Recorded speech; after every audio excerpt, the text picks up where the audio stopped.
Assalamualaikum warahmatullahi wabarakatuh. Yang saya hormati Rektor Universitas Zainal Hasan Genggong, yakni Ustadz Abdul Aziz Wahab MA MAG, dan yang saya hormati juga Bapak dosen pengampu mata kuliah Ekonomi Makro, yaitu Ustadz Babul Baharudin MPD.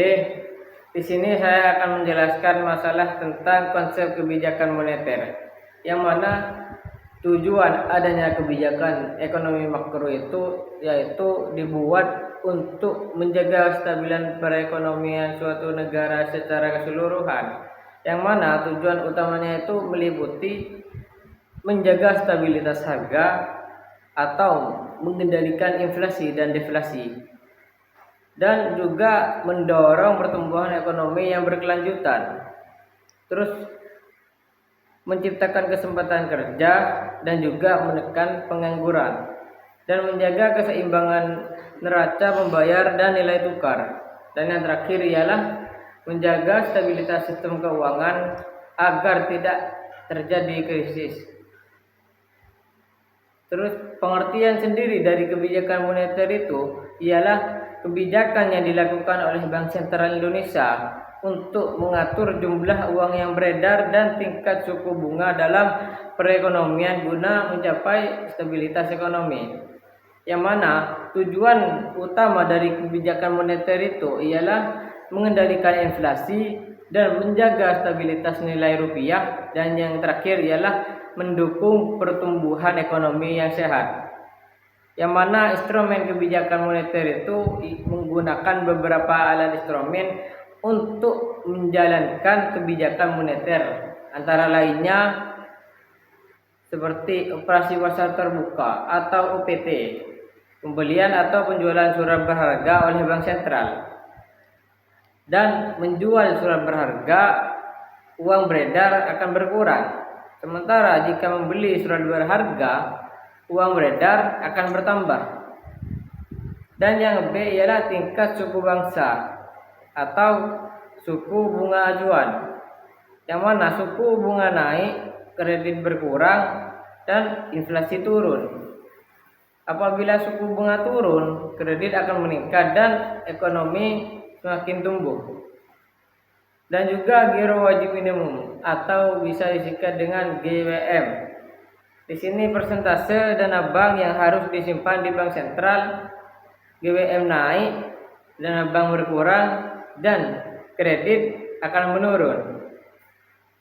Sementara GWM turun, kredit akan meningkat. Dan juga kebijakan kredit selektif, yaitu mengatur jumlah jenis kredit tertentu agar lebih diarahkan ke sektor produktif.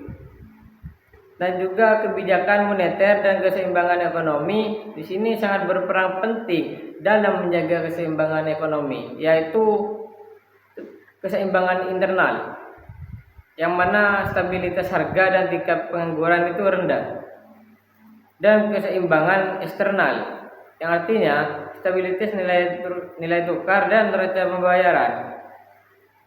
Jika uang beredar terlalu banyak, maka inflasi. Jika uang beredar terlalu sedikit, pertumbuhan ekonomi akan melambat. Oleh karena itu, kebijakan moneter itu harus disesuaikan dengan kondisi ekonomi. Efektivitas kebijakan fiskal dan moneter. Efektivitas kebijakan moneter dan fiskal itu dipengaruhi oleh kondisi ekonomi. Yang pertama ialah kebijakan moneter itu lebih efektif jika sistem perbankan itu stabil dan juga masyarakat responsif terhadap perubahan suku bunga.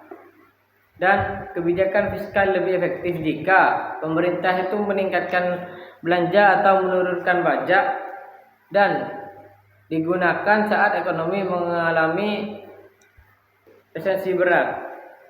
Jadi kombinasi kebijakan fiskal dan moneter ini seringkali paling efektif untuk menjaga stabilitas ekonomi.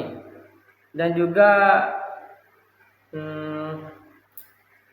dampak kebijakan moneter terhadap masyarakat, yang mana dampaknya itu ialah pelaku usaha di situ mudah atau sulit itu akan mendapatkan pinjaman modal. Dan yang kedua, masyarakat, daya beli naik atau turun. Dan yang ketiga itu investor, yang artinya tertarik atau menahan investasi itu tergantung dari suku bunga. Dan yang terakhir ya, nilai tukar. Artinya suku bunga itu tinggi cenderung menguatkan mata uang. Yang mana pentingnya koordinasi fiskal dalam koordinasi dengan kebijakan fiskal itu, kebijakan moneter akan lebih efektif jika didukung oleh kebijakan fiskal.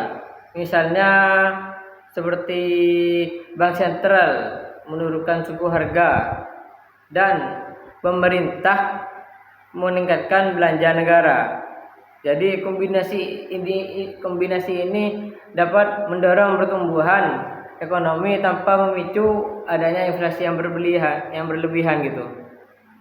Mungkin hanya itu yang dapat saya jelaskan. Kurang lebihnya saya mohon maaf sebesar-besarnya. Wassalamualaikum warahmatullahi wabarakatuh.